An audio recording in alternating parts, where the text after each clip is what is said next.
Hello everyone, welcome back to SBCoomputer. Today, we have an exciting topic to discuss: the reflected HTML injection vulnerability in the Google Ads dashboard. But before we begin, I want to mention that this vulnerability has already been patched by Google, and we have received permission for public disclosure. It was discovered by the SBCoomputer team during our ethical hacking efforts.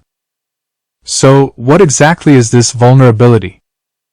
In simple terms, it's a type of security flaw that allows an attacker to inject malicious HTML code into a web application, which is then reflected back to the user's browser without proper validation or sanitization.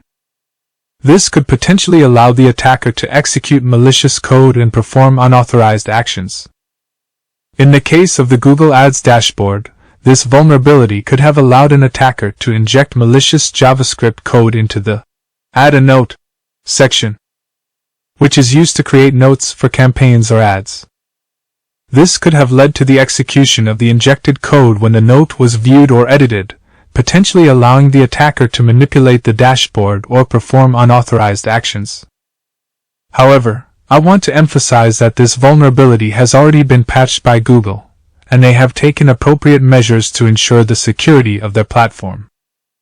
As a responsible security team, we followed ethical hacking practices and responsibly reported this vulnerability to Google's bug bounty program, and obtained permission for public disclosure.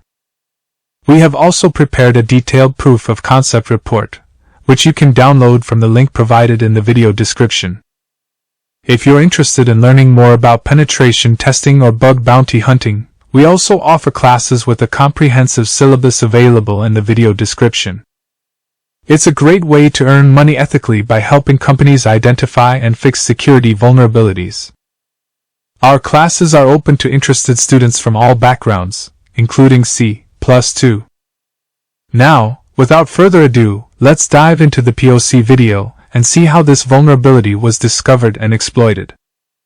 Enjoy the video and don't forget to subscribe to our channel for more exciting content on cybersecurity, ethical hacking, and other tech-related topics. Thank you for joining us today, and let's get started with the video.